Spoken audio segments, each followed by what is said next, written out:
खाना दो, स्कूल जाएगा देर होगा। खाना दो ना चाची, स्कूल जाएंगे देर न होगा हो। चाची जल्दी खाना दो ना।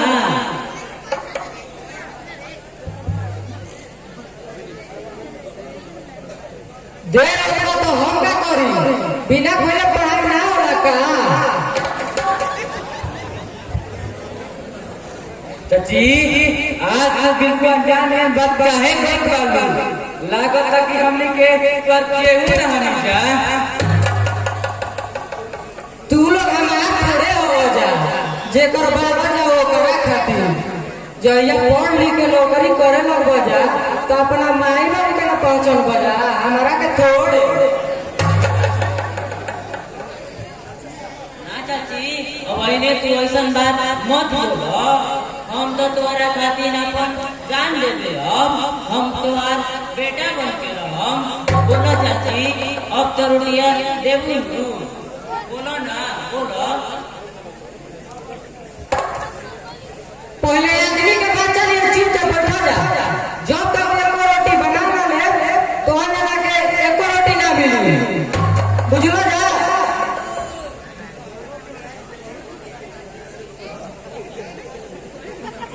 चाची अगर तू सीधे मन से रोटी ना दे तो हम रोटी लेके भाग जाएंगे।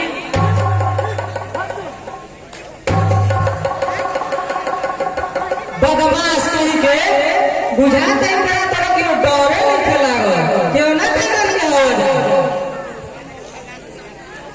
आ सब तार मार के पकड़ छोड़ा दे, हमारे ना मोइली हो।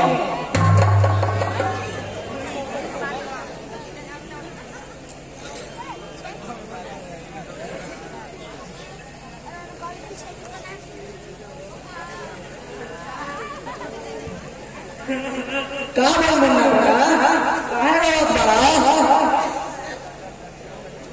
चाचा चाची हमरा के रोटी मांगला खाती जो तो तमाचा मार देलियो।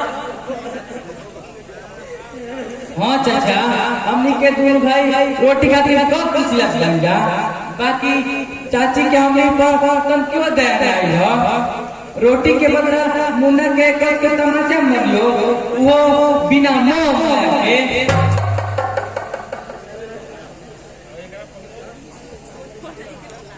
चाचा मुन्ना के मार करके हमरा हाथ से आंसू बदले खून बहा, देखा ना चाचा हमरा हाथ से कोई खून बहा।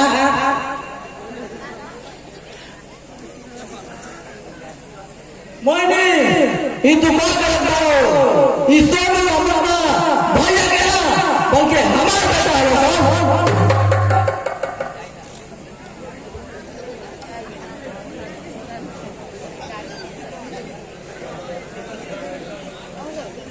लखन बबुआ शादी ब्याह होते तोरा लड़का इतना बड़े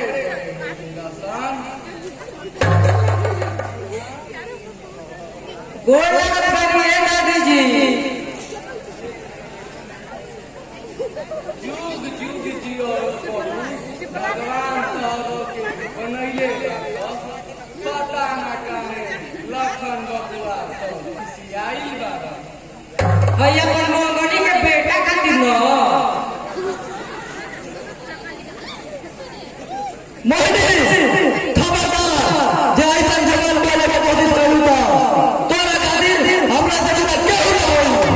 कान खोल के सुन ले, इससे भी अपना भैया के ना बल्कि हमारा बेटा होता।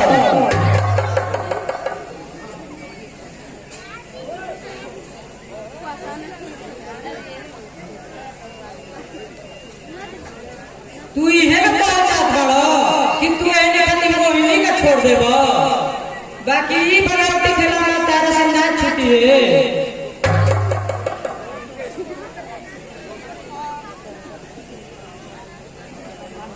वो पता चल जाई कि अपना मोहिनी के बेटा के करना अंतर होला।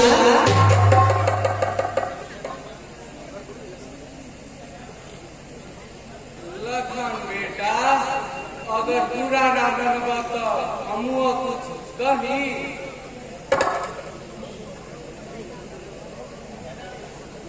कहो दादी हम तोहरा के बोले खाती तोहरा मुंह थोड़े देखले बानी।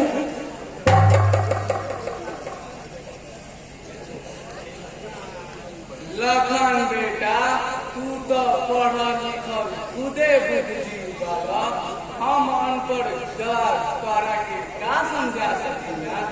बाकी इतना जरूर कहम नारी के अर्धांगिनी के रूप में मानल जाला। बबुआ लखन बिन घरनी के घरना बिन क्रिया के वर्णा।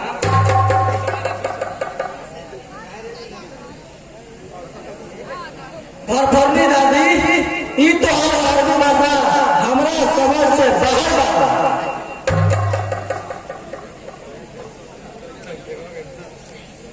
और जब सरस्वती दहिना तो और कुछ समझ में आई ना तो निमनो बतना हाथ जैसा लागेगा।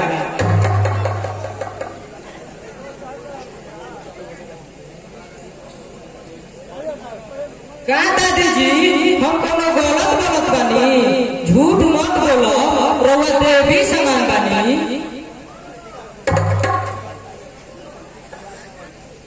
ठीक बा अगर हम गलत बानी तो हम ऐसा से जात बानी। सोनू और मुन्ना चला जा तू लोग के तो छोड़ दो।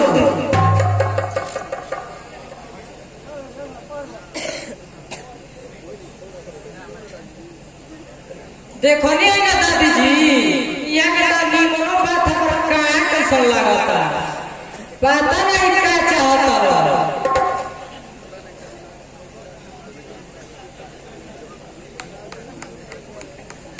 लागत है इनका दिमाग में कोनो भूत पकड़ ले बा वो भी करे के कोनो ओझा से देखावे के पड़ी।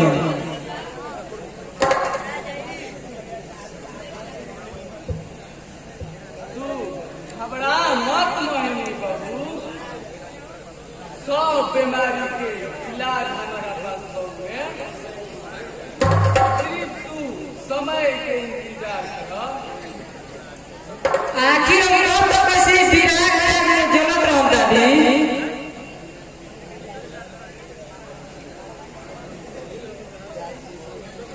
मोहिनी बहू